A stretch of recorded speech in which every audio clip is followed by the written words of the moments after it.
Hola, hola colegas, bienvenidos a una nueva temática sobre dinámica, aquí en este pequeño curso que estamos dando a través de, entre otras plataformas, YouTube.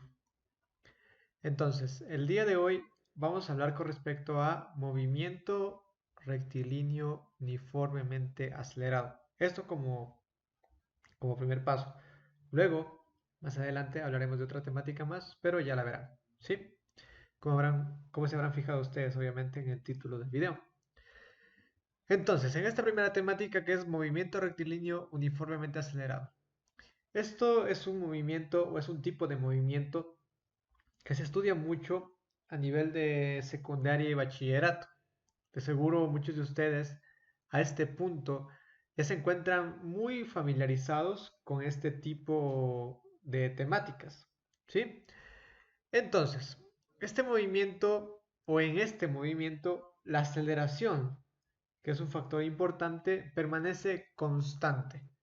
Entonces, varias de las ecuaciones que hemos tratado o que hemos observado hasta este momento, pues cambian realmente, ¿sí?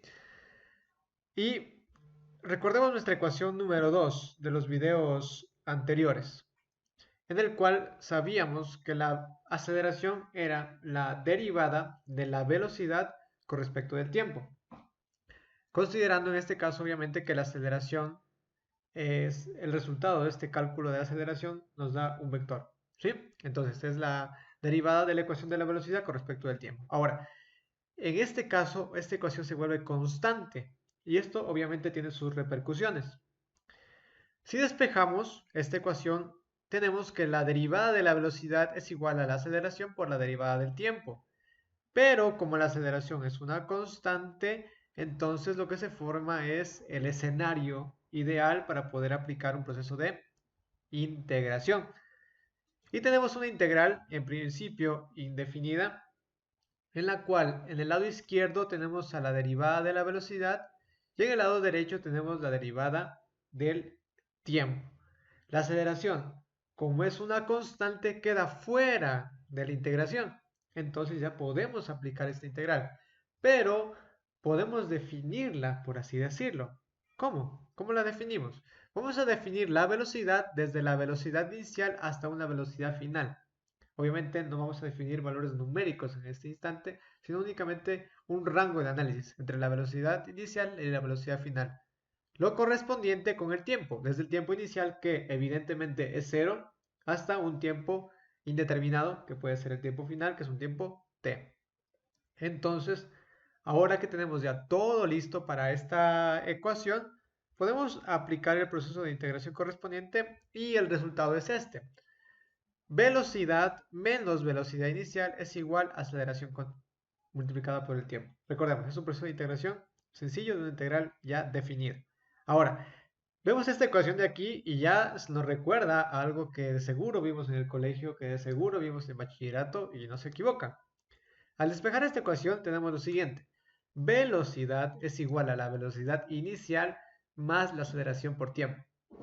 Ahora ya sabemos de dónde viene esta ecuación, que lo utilizábamos muchísimo a nivel de secundaria, nuevamente les repito, pero ahora ya sabemos de dónde proviene, cuál es su deducción desde el punto de vista físico, utilizando también obviamente el cálculo para llegar a este punto. Y nos dan nuestra ecuación que haciendo la sumatoria de los videos anteriores sería nuestra ecuación número 6. Ahora, en la ecuación 6, la velocidad inicial, ¿sí? Es representada por v sub 0. Ahora, si reemplazamos v por la ecuación 1, entonces tenemos. Aquí dice, ¿de qué estás hablando, Henry? Seguro se pregunta. A ver, vamos a hacer el siguiente reemplazo. Recordemos que nuestra ecuación 1, nuestra primera ecuación, era la siguiente, que la velocidad es igual a la derivada de la ecuación de posición con respecto del tiempo. Entonces, en nuestra ecuación 6, que se está aquí, en lugar de colocar v, lo que estoy haciendo es que coloco su representación o su equivalencia, que es la derivada de la posición con respecto del tiempo. Ahora, hago este despeje, ¿sí? En el cual nos queda en el lado izquierdo derivada de la posición es igual a la velocidad inicial más la aceleración por el tiempo por la derivada del tiempo. Y nuevamente, estamos armando o planteando el escenario adecuado para un proceso de integración, que es el siguiente, en el cual definimos de una vez también cuáles son los límites. En la posición tenemos desde la posición inicial hasta la posición final y en velocidad desde en el término de la velocidad, como aquí está el tiempo, estamos definiendo desde el tiempo sub cero o un tiempo cero hasta un tiempo t. ¿Por qué? Porque aquí estamos derivando con respecto del tiempo. Entonces la integral tiene que ser con respecto del tiempo. ¿Sí? Entonces aplicamos un proceso de integración. Recordemos, en la parte izquierda que tenemos sería reemplazando primero el término superior, que sería dx, la integral de dx es x. Si reemplazamos con la parte superior nos queda x. Si reemplazamos con la parte inferior y obviamente restando según indica el proceso de integración, nos queda menos x sub 0. En la parte derecha, en cambio, recordemos que la velocidad, como no estamos evaluando la integral con respecto a la velocidad, sino con respecto al tiempo, se vuelve una constante. Aplicando obviamente el proceso de integración, y reemplazando t, porque al reemplazar 0 obviamente se vuelve 0, nos queda velocidad inicial por tiempo más aceleración por tiempo al cuadrado sobre. Recordemos, es un proceso esto de cálculo, estamos únicamente integrando, nada más, nada del otro mundo. Si despejamos esto, tenemos otra ecuación muy conocida, que es posición final es igual a la posición inicial más la velocidad inicial por el tiempo más la aceleración por el tiempo al cuadrado sobre 2. De seguro ustedes la vieron o la habrán visto en algún momento en lugar de x con e o con d. Pero bueno, a la final es lo mismo. ¿Sí? Posición final es igual a la posición inicial más velocidad inicial por tiempo más aceleración por tiempo al cuadrado sobre 2. Ahora, si usamos la ecuación 4, tenemos lo siguiente. ¿Cuál es la ecuación 4? Está aquí, que recordemos, velocidad por la derivada de la velocidad sobre la derivada de la posición es igual a la aceleración. Pero, como la aceleración es constante, podemos aplicar el siguiente proceso de despeje. Velocidad por dv es igual a la aceleración por dx. Y nuevamente armamos todo el escenario para aplicar una integral, en la cual en la parte izquierda definimos entre la velocidad inicial y la velocidad final y en la parte derecha entre la posición inicial y la posición final. Recordemos que la aceleración es constante, queda fuera de la expresión y aplicando el proceso de integración obtenemos lo siguiente. Ahora, si esto lo reescribimos, tenemos la siguiente expresión. Velocidad final al cuadrado es igual a la velocidad inicial al cuadrado más 2 veces la aceleración que multiplica a la posición final menos la posición inicial. ¿Sí? Recordemos, esta expresión es también, o también la seguro ustedes la vieron como velocidad final al cuadrado es inicial al cuadrado más 2 veces aceleración por el intervalo de posición. ¿Sí? Que se representa con una letra delta X, delta E, delta D, como ustedes la quieran encontrar. Pero es una ecuación que también conocemos mucho, ¿sí? Es importante recordar que las tres ecuaciones anteriores pueden utilizarse solo cuando se sabe que la aceleración de la partícula es constante. Recordemos eso. Cuando la aceleración de la partícula no es constante, debemos determinar cuáles son las ecuaciones de movimiento, como lo hicimos en los videos anteriores. Y ahora vamos a hablar del tema de movimiento de varias partículas. Ya veremos que hay que diferenciar entre diferentes tipos de movimiento dentro de esta misma temática, pero ya lo iremos analizando con el pasar de la presentación. Ok, entonces, recordemos, hay que contextualizar el hecho de que estamos analizando la temática de movimiento unidireccional de partículas. Es decir, partículas que se mueven en una misma dirección, es decir, bajo un mismo eje de análisis. Puede ser X, puede ser Y, puede ser Z, puede ser un eje arbitrario, ¿sí? Pero el punto es de que todas las partículas deben comportarse o deben tener su movimiento dentro de ese eje, ¿sí?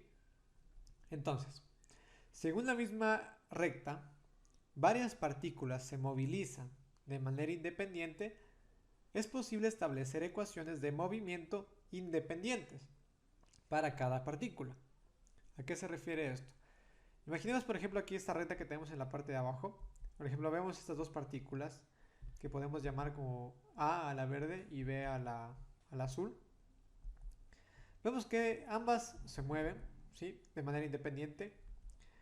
Es decir, no dependen, o su movimiento no depende de lo que haga la otra partícula, simplemente se mueven, ¿sí? Así como tenemos la partícula A y B, podemos tener 10, 20, 30, 1000 partículas, cada quien con su movimiento. Podemos analizar el movimiento de cada una de ellas por separado. Podemos aplicar las ecuaciones de movimiento, encontrar la ecuación de posición, encontrar la ecuación de velocidad, de aceleración, etc. Pero a la vez, si las partículas se están movilizando en una misma línea recta, yo puedo establecer ecuaciones que determinen cuál es el comportamiento de una partícula con respecto a la otra. Es decir, ¿qué hace B o qué hace A? Perdón, A es esta. ¿Qué hace A con respecto de B? ¿O qué hace B con respecto de A? A eso me refiero, ¿sí? Es decir, imaginemos que ambas partículas, por ejemplo en este caso, que se movilizan o se acercan entre ellas, yo podría establecer cuál es la función que me dice en todo instante de tiempo cuál es la posición de B con respecto de A, o cuál es la velocidad de B con respecto de A, o cuál es la aceleración de B con respecto de A, que obviamente va a ser una posición, una velocidad y una aceleración diferentes a las naturales que tiene la partícula, es decir, aquellas que referenciamos con respecto a nuestro origen, ¿sí? Ya establecido, como lo hicimos en los videos anteriores. Ahora, para poder hacer estas relaciones, que evidentemente las entenderemos mejor con los ejercicios, para poder establecer estas relaciones debemos tener en cuenta que el tiempo debe ser el mismo. Es decir, si voy a iniciar o va a iniciar el tiempo en el cual voy a analizar el movimiento de las partículas, el tiempo tiene que ser el mismo para ambas. Es decir, deben comportarse bajo un mismo marco de referencia. Yo no puedo tener tiempos diferentes. No puedo analizar, por ejemplo, cómo se comporta una partícula respecto a la otra si el movimiento de una empieza horas después de la otra o empieza días después de la otra. No. Ambas deben estar o ambas deben partir o ambas deben ser analizadas bajo un mismo tiempo inicial. Además, debemos establecer o determinar cuáles van a ser los desplazamientos positivos o negativos, qué sé yo. Debemos decir que, por ejemplo, del origen a la derecha los desplazamientos siempre van a ser positivos o del origen a la izquierda van a ser negativos. Eso yo debo ya establecerlo. Y para ambas partículas debe ser lo mismo. Además, el origen también tiene que ser el mismo para ambas partículas. Yo no puedo decir que para la partícula B el origen es diferente que el de la partícula A. No se puede hacer eso. Ambas deben tener el mismo origen, ¿sí? Por ejemplo, estoy aquí en ese origen, yo a partir del origen conozco la coordenada de posición de B y conozco la coordenada de posición de A. No puedo decir que el origen, por ejemplo, de B es aquí. No, no se puede hacer eso. No puedo decir que el origen de B es 0, 0, cuando en realidad no es así, ¿sí? Obviamente, si yo quisiera analizar a la partícula B de manera independiente, yo puedo establecer mi origen donde yo quiera. Realmente, no hay ningún problema en eso. Pero, si yo voy a analizar el movimiento de varias partículas, el origen tiene que ser el mismo. Si a mí se me ocurre que el origen sea aquí, entonces lo que yo debería hacer es que el origen para las dos debe ser aquí. ¿Sí? Eso debe quedar claro, queridos amigos. Ahora, hablemos, ya que estamos hablando de esto se conoce como movimiento relativo de partículas. ¿Sí? Para explicarlo un poco más a detalle, vamos a analizar un caso. Imaginemos que tengo aquí la partícula A y la partícula B. Fijémonos por favor en el gráfico, ¿sí? Entonces, como habíamos dicho hace un rato, el origen para ambas es el mismo, ¿sí?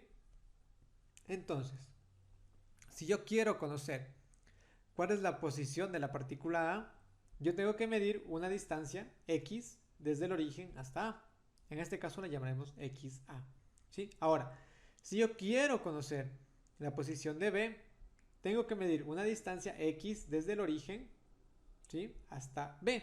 En este caso se ha llamado xb. Pero ahora se agrega algo adicional. ¿Y qué es esto adicional?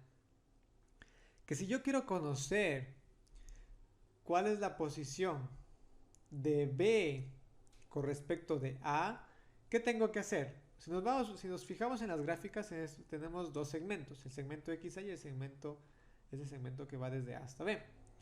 A ese segmento que va desde A hasta B lo conocemos como el segmento B sobre A, así se lo conoce, ¿sí? ¿Y a qué va a ser igual? A XB, ¿sí? Si vemos la posición de XB menos la posición de XA. ¿Sí? Si nos damos cuenta, al quitar de XB el tramo XA, nos va a quedar este tramo XB sobre A. ¿Qué quiere decir? Que la posición de B, eso es muy importante, con respecto de A, es igual a XB menos XA. ¿Sí? Es muy importante la notación. ¿A qué me refiero con notación? O sea, la manera en la que escribimos esto. ¿Sí? ¿A esto qué quiere decir? Eso quiere decir la coordenada de posición de B con respecto, ¿sí?, el slash es con respecto de ¿qué? De A. Es decir, ¿dónde se ubica B con respecto a la posición de A?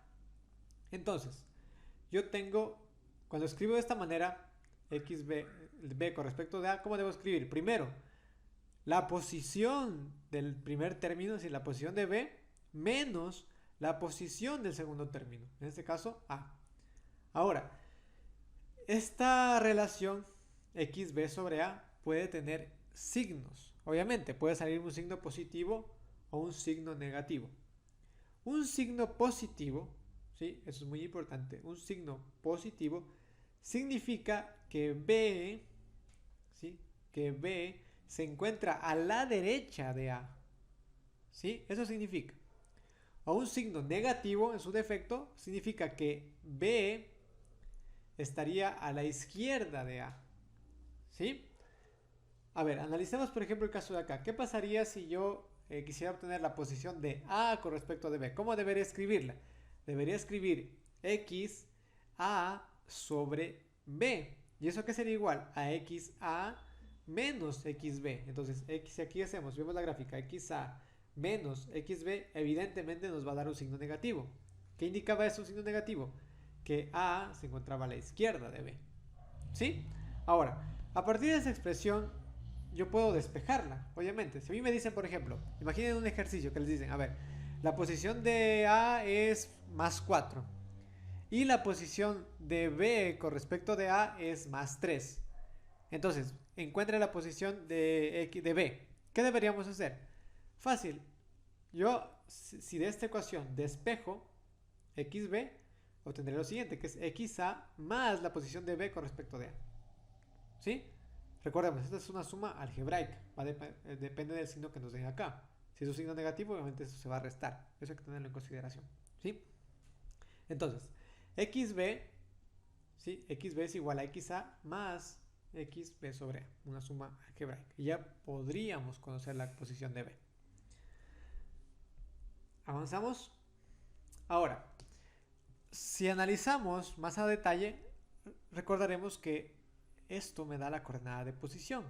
Ahora, si yo conozco que la coordenada de posición cambia con respecto del tiempo, ¿sí?, ¿qué tengo?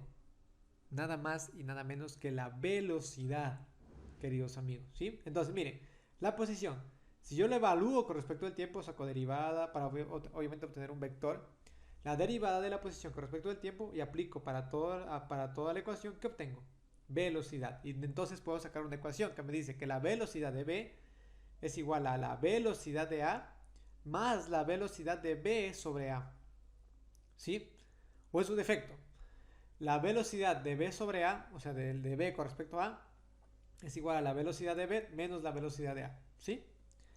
Un signo positivo de la velocidad de B sobre A, o sea, de este término de acá, ¿qué significa? Que a partir de A, o sea, desde el punto de vista de A, se observa que B se mueve en dirección positiva, es decir, se va alejando con respecto a la posición positiva que ya hemos elegido.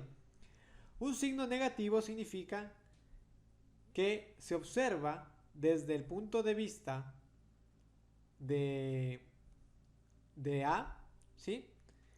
Que B se mueve en la dirección negativa, ¿sí? Porque recordemos, es la posición de B con respecto de A, ¿sí? Es decir, un signo negativo significa que desde el punto de vista de A, B se mueve en dirección negativa. Es decir, si decimos que hacia la derecha son positivos y hacia la izquierda son negativos, verán, analicemos el caso de las partículas de acá, esas que teníamos aquí, ¿sí? Por ejemplo, analicemos nuestra partícula A, que era esta, y nuestra partícula B. Si yo quiero analizar qué hace A con respecto de B, ¿qué haría? Si nos damos cuenta, se mueve, ¿sí?, hacia la dirección positiva. En cambio, ¿qué hace B? Si nos damos cuenta, B, en cambio, con respecto de A, se mueve en la dirección negativa, ¿sí? Eso es lo que se puede observar. Ahora, ya que conocemos, es muy importante tener en cuenta eso de los signos. Un signo positivo de B sobre A significa que efectivamente B, ¿sí?, que B se mueve en dirección positiva con respecto de A, ¿sí? Un signo negativo, que B se mueve en dirección negativa con respecto de A. Ahora, si la velocidad cambia a lo largo del tiempo, ¿qué tenemos? Nada más y nada menos que la aceleración. En este caso, la aceleración, ¿sí?, se representaría a través de esta ecuación. Lo que hacemos únicamente es derivar la ecuación de velocidad. Y sabemos que la aceleración de B es igual a la aceleración de A más la aceleración de B sobre A. Recordemos que esta es una suma algebraica, ¿sí? Y ahora analizaremos en cambio movimientos dependientes. ¿Qué significa movimientos dependientes? Es decir, movimientos, ¿sí?, movimientos en los cuales lo que hace una partícula repercute en la otra partícula, en cómo se comporta la otra partícula, ¿sí? A eso nos referimos con movimientos dependientes. Y vamos a analizarlo. En ocasiones, la posición de una partícula, como les decía, dependerá de la posición de una o varias partículas, no solo de otras, sino de pueden haber varias. Por ejemplo, veamos el gráfico que tenemos aquí. Si nos fijamos, la posición de R depende de lo que haga F. Si F sube, R baja. Si F baja, R sube, ¿sí? Porque están unidas a través, obviamente, de esta cuerda que vemos aquí a lo largo de la polea. Ahora, ese no es el único caso. El movimiento de una partícula puede depender de más partículas. Puede estar ligada a lo que hacen más partículas. ¿Cómo? Vamos a analizar un caso más a detalle. En este gráfico podemos observar dos partículas o dos elementos que obviamente los vamos a considerar como partículas. Tenemos el elemento A, que tiene su respectiva masa, bueno, sus respectivas características, ¿sí? Y tenemos el elemento B. Pero recuerden, como estamos estudiando cinemática de la partícula, no nos interesa, por ejemplo, la causa del movimiento. En este caso, una posible o una causa probable del movimiento puede ser que una de las dos masas sea mayor, ¿sí? Entonces esto provocaría que una se eleve y otra descienda. Pero bueno, eso es tema de otro análisis. ¿Qué es lo que quiero o qué es lo que vamos a analizar en este recuadro? Quiero que se concentren en esta gráfica de aquí. Vemos, por ejemplo, que el elemento A depende de lo que pase con el elemento B. ¿Por qué? Porque se encuentran unidos a través de esta cuerda, ¿sí? Esta es una cuerda que tiene una longitud ya establecida y eso nos da una ventaja. ¿Qué tipo de ventaja?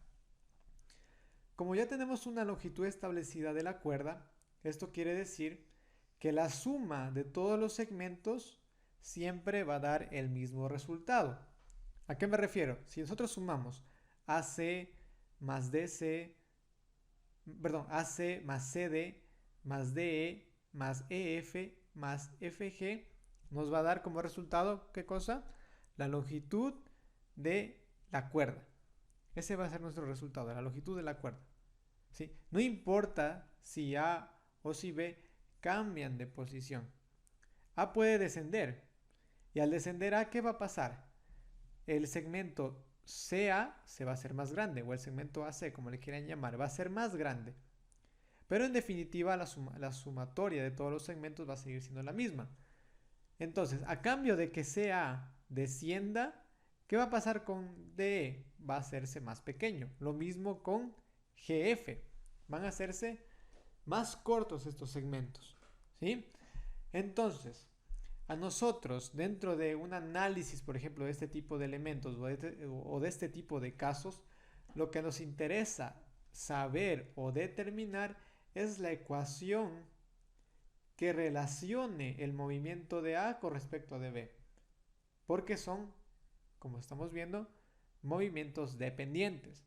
Si B desciende, ¿qué va a pasar con A? A va a subir. Si A desciende, ¿qué va a pasar? B va a subir.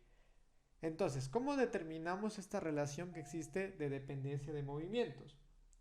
¿Cómo yo especifico qué pasa con B cuando muevo A? Eso se lo puede determinar y vamos a analizarlo de una manera más detenida. Como dice el texto, la posición del bloque B depende de la posición del bloque A. Eso nos quedó más que claro. Puesto que a la cuerda la vamos a llamar A, C, D, E, F, G, ¿sí? Un nombre un poco largo, pero bueno, vamos a llamarla así por los segmentos, es de longitud constante, y puesto que las longitudes de las porciones de la cuerda C, D y F alrededor de las poleas permanecen constantes, se concluye que la suma de las longitudes de los segmentos AC, DE y FG es constante. ¿A qué se refiere esto? En principio sabemos que la longitud de la cuerda es constante, nos queda más que claro. Sé que sumar AC más D más CD más DE más EF más FG va a dar siempre un resultado, un valor numérico. ¿Ese valor numérico cuál es? La longitud de la cuerda. Ahora, yo además conozco algo, ¿qué es? Que esta porción CD y esta porción EF, sin importar si A sube o A baja, van a seguir siendo las mismas. No importa cuánto cambien de posición A y cuánto cambie de posición B. El segmento EF, el que está aquí alrededor de la polea, y el segmento CD, que también está alrededor de la polea, no van a cambiar. No van a cambiar para nada. Entonces, como no van a cambiar para nada, esto implica que su valor, ¿sí?, va a permanecer constante. ¿Qué quiere decir? Que ese valor numérico siempre va a ser un dato para mí, siempre va a ser un dato. Como siempre va a ser un dato, pues no me preocupo. Entonces, dentro de mi análisis, yo lo puedo, por así decirlo, dejar de lado estos valores. Porque como ya los voy a conocer, pues no me preocupa. Lo que sí va a ser incógnita, ¿qué va a ser? Va a ser AC, va a ser DE y va a ser FG, ¿verdad? Esas sí van a ser siempre incógnitas. ¿Por qué? Porque los valores de AC, de DE y de GF dependen de lo que pase con A y lo que pase con B. ¿No es así? Como esos valores para mí son un interrogante, entonces yo voy a armar mi ecuación en función de ellos. Entonces, yo puedo decir que la suma de CA más DE más FG también siempre me va a dar un valor constante, y es verdad, porque yo sumándolos a los tres segmentos siempre tiene que dar un valor numérico exacto, porque la longitud de la cuerda evidentemente no va a crecer, se va a acortar, la longitud de la cuerda siempre va a ser la misma. Y como estos valores de aquí yo ya los conocía, entonces tampoco entran dentro de la expresión. Significa que la sumatoria de CA más D más FG siempre va a ser la misma. ¿Sí? Obviamente si A baja, CA va a ser más grande. Y obviamente DE y FG van a ser más pequeños. O si B baja, DE y FG van a ser más grandes y AC va a ser más pequeño. ¿Sí? Un poco para que ya nos vayamos relacionando con este tipo de gráficos, lo menciono. Obviamente eso con un ejemplo numérico se va a entender un poco mejor. De hecho, el siguiente video que vamos a colgar enseguida es respecto a esto. O sea, respecto a este mismo ejemplo con unos valores numéricos. Y ya vamos a entender un poco mejor a qué me refiero. Pero es importante que ya vayamos razonando qué es lo que está pasando aquí. Darle una interpretación numérica. ¿Sí? Ahora, al observar que la longitud del segmento AC difiere de XA solo por una constante y que de manera similar las longitudes de los segmentos DE y FG difieran de XB únicamente por una constante, se escribe que xa más 2xb es igual a constante. ¿A qué se refiere eso? No se preocupe, vamos a explicarlo. xa es la coordenada de posición de la partícula A, ¿sí? Que se mide desde el origen, lo cual indica que el origen, al menos para este gráfico, se encuentra en la parte superior, ¿sí? Entonces, el origen de xa, o sea, perdón, el origen de la partícula A está aquí, y la coordenada de posición de A es esta, es xa, ¿sí? Entonces, a mí me interesa, si yo estoy estudiando obviamente la cinemática de la partícula, me interesa obtener una ecuación, pero una ecuación en función de la posición.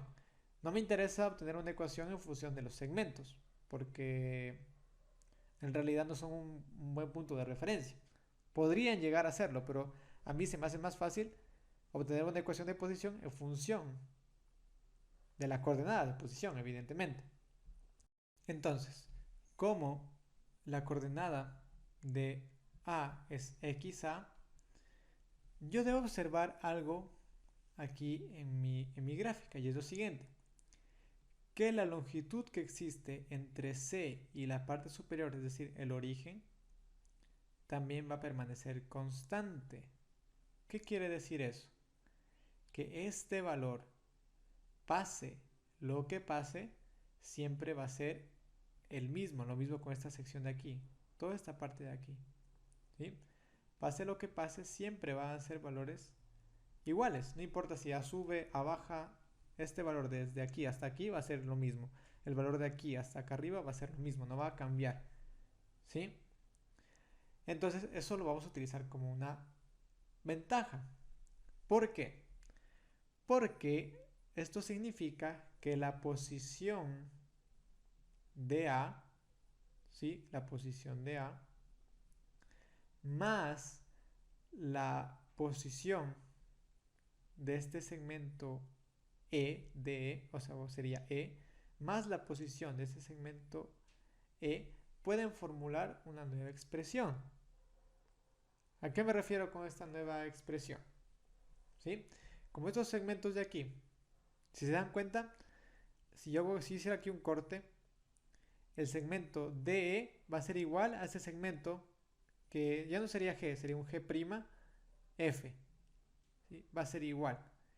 ¿Sí? Entonces, si yo quiero sacar una ecuación de mi sistema, yo podría decir que xa, la posición de la partícula A, más dos veces la posición de la partícula B es igual a una constante. ¿Sí? Porque este valor también, este valor de aquí, desde ese punto hasta B, también va a permanecer constante. ¿Sí? Entonces, estas posiciones, si yo sumo posición de A más dos veces la posición de B, es un valor constante.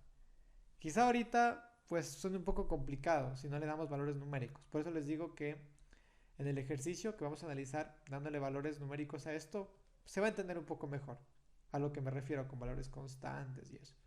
Ahora, yo como recomendación, ¿qué sugiero para poder plantear los ejercicios cuando no tengo valores numéricos? Si yo tengo valores que permanecen constantes, como en este caso, ¿sí? Yo lo que hago es que, verán, vamos a introducir unos grafiquitos.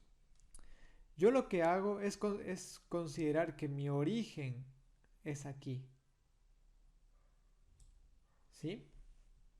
O sea, aquí está loco el ingeniero. No, miren, el origen inicialmente estaba aquí. Ahora, como estos valores permanecen constantes, yo considero, obviamente esto desde el punto de vista analítico, cuando ya tengan valores, pues no lo van a hacer así. Ya vamos a ver cómo se hace cuando se tiene valores. Pero como no tengo valores para yo plantear mi ecuación, lo hago de esta manera. O bueno, a mí me funciona al menos. Considero que el origen, mi nuevo origen va a ser aquí. Ahora, xa, ¿desde dónde se mide? Desde el origen, ¿verdad? Entonces, xa en este caso es igual al valor de la cuerda, a este valor de la cuerda de aquí, este segmento AC, ¿verdad? ¿Y qué más? Vamos a copiar esto. Ahora, Este segmento B hasta el punto de aquí también, pase lo que pase, va a permanecer constante. Entonces, yo asumo que la partícula B realmente se encuentra aquí, porque este valor va a permanecer constante. Entonces, mis segmentos XA y XB van a cambiar. ¿Por qué? Yo voy a medir hasta estos puntos que yo he truncado. ¿Qué significa? Que XA se mide desde mi nuevo origen hasta acá. Por lo tanto, XA va a ser igual al segmento AC. Y XB, si se dan cuenta, lo mido desde dónde? Desde mi nuevo origen hasta hasta mi nuevo punto final. Lo cual, ¿qué significa? Que DE y este G'F es igual a XB. Ahora les digo, ¿a qué es igual la longitud de esa cuerda? Y ustedes me van a decir a CA, que a la final sigue siendo XA, más, obviamente, sus valores constantes que les dije que no los voy a considerar porque permanecen constantes, dos veces XB. ¿Por qué? Porque XB a la final es igual a DE y es igual a este G'F. Entonces, XA más XB y más otra vez XB. Y eso me da un valor constante. No es que me da la longitud de la cuerda total, no. Esto me va a dar como resultado la longitud de la cuerda menos obviamente estos valores de aquí. Pero ya como les digo, esto en el ejercicio numérico se va a entender mucho mejor. Pero para que tengan esta referencia, a modo analítico yo lo planteo de la siguiente manera. Cambio de origen, como les digo, y mido desde mi nuevo origen. Igual. Esto es solo cuando, recuerden, cuando tengo valores que permanecen constantes. ¿Sí? Eso acuérdense muy bien. Valores que permanecen constantes. ¿Sí? Ahora, puesto que solo una de las dos coordenadas XA y XB pueden elegirse de manera arbitraria, se afirma que el sistema que en el sistema, perdón, que se presenta en la figura tiene un grado de libertad. ¿A qué me refiero con esto? Este sistema de aquí tiene un grado de libertad. ¿Por qué? Porque yo solo puedo elegir la posición o bien XB o la posición XA. Yo no puedo elegir ambas posiciones. ¿Por qué? Porque la posición de A depende de B y viceversa. Entonces yo solo puedo dar una posición y a partir de esa posición determinar la otra. Porque yo tengo una cuerda que tiene una longitud finita, digamos una longitud de 10. Y yo no puedo elegir la longitud de XA y también dar la longitud de XB. No puedo hacer eso. Porque haciendo eso corre el riesgo de pasarme yo obviamente, de la longitud de la cuerda. O quedarme corto en la longitud de la cuerda. ¿Sí? Entonces, como tengo ese sistema en el cual yo puedo elegir únicamente una posición, yo digo que tengo un grado de libertad. En el ejemplo de acá, por ejemplo, perdón la redundancia, en este ejemplo o en este caso, tenemos 2 grados de libertad. ¿Por qué? Porque, por ejemplo, el movimiento de A depende de la posición de B y de la posición de C. El movimiento de B depende de la posición de A y de la posición de C. ¿Sí? Entonces, yo debería darle como mínimo la posición de dos de ellos, de C y de B, para saber lo de A, o de A y de B, para saber la posición de C. Entonces digo que tengo 2 grados de libertad, porque puedo elegir la posición de dos de ellos y el tercero pues ya no lo elijo, ya depende de los otros dos. Ahora, esto es muy... ¿Cómo determiné que tengo 2 grados de libertad? Bueno, es por inspección visual. Yo veo que tengo estos movimientos, tengo 3 elementos, obviamente yo puedo elegir 2 y uno va a quedar libre. Si tuviera 4 elementos, yo voy a poder elegir la posición de 3 y tengo uno libre. ¿Sí? Pero recuerden, todo depende de las características del sistema. Aquí por simple inspección sabemos que si yo muevo A, se va a mover B y se mueve C. Pero yo también puedo mover A y puedo también elegir la posición de B y C va a quedar libre. ¿Sí? No puedo mover uno solo y querer determinar cuál es la posición de los otros dos, porque puedo tener muchas combinaciones. Si yo muevo A, por ejemplo, lo pongo en la parte de acá abajo, B y C pueden ocupar esta posición. O en este mismo caso, por ejemplo, A ocupa esta posición, B ocupa esta posición y C ocupa esta posición. B y C pueden ocupar múltiples posiciones sin necesidad de cambiar A. C puede bajar, B puede subir, B puede bajar más, C puede subir más. Hay muchas posiciones dentro de estos dos rangos. ¿Sí? Entonces para poder plantear una correcta ecuación, debo conocer como mínimo dos, porque ahí obviamente va a pasar lo de la tercera. Y aquí pasa lo mismo que hace un rato. Vamos a poner a prueba nuestra teoría de cambiar los orígenes. Entonces, en este caso, también copiamos nuestros grafiquitos acá. Entonces, como yo sé que estos valores van a permanecer siempre constantes, para mí mi nuevo origen va a ser aquí. Y en la parte de acá abajo también va a cambiar. Vamos a hacer esto más pequeño. Miren, aquí por ejemplo la posición de la partícula A, como esto va a permanecer constante, yo lo pongo aquí. ¿Sí? Esto, control C, control V. Aquí también, esta posición como va a permanecer constante, yo lo trunco aquí. Con C no tengo el problema porque está correcta la posición. Entonces, ¿qué significa? Que XA va a ser este segmento de aquí. Entonces, si yo quiero sacar la ecuación, obviamente dejando de lado los parámetros constantes de aquí de la polea, ¿cómo va a quedar? XA más XA más XB más XB, si vemos acá, y más XC. Entonces, 2XA más 2XB más XC. Esto es igual a un valor constante, que no significa que es el valor de la cuerda. Ojo, no, solo digo que es un valor que permanece constante. ¿Sí? Obviamente eso va a tener implícito el valor de la longitud de la cuerda, pero no es el valor de la cuerda.